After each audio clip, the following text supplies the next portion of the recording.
Hey everyone, to answer the question I just asked in that last slide, do I think that these rules that are common to nearly every public speaking textbook and nearly every business consultant who does visual aid work, do I think these rules about keeping it simple, avoiding busy slides, etc., apply in all circumstances? And the answer is no. In some circumstances, there's no question as to where the audience's attention should be focused. For instance, I grew up in a church, and that church, the pastor never used any visual aids, hardly of any sort. And so there was never any question of who we should be looking at, what we should be looking at in order to gain the information that he had. I attended a later church, and that particular church used some sort of visual aid, but it was just a simple PowerPoint presentation. And even then, the question of where your attention is supposed to go in that example or a college classroom where the presenter is using a PowerPoint slide, the information that the presenter is giving is most important, and then there is a kind of accompanying sideshow on the slides, on the presentation. So to put it simply, with one style of visual aid use, the presenter is the star.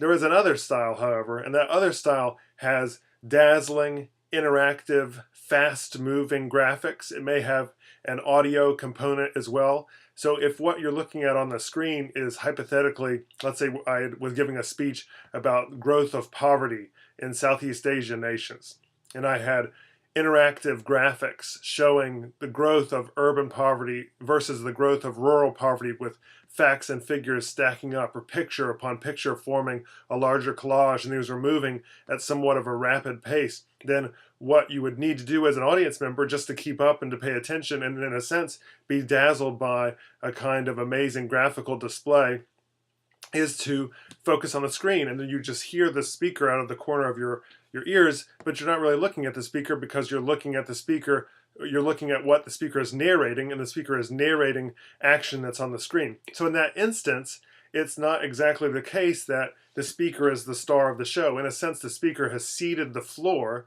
and the star of the show is more of the presentation that the speaker has created. So the first style, which is the careful, straightforward, keep it simple, keep it readable, keep it big style, is what I'll call the minimalist style of visual aid use. The second style, the kind of daring, dazzling style that seeks to engage the audience rather than to just render simple information to them, the style in which the speaker is no longer the star, but the graphical display is now the star, I would call that the maximalist style. So over the next couple of slides, I'm going to show you some examples. We'll talk about do's and don'ts of minimalist style versus the maximalist style.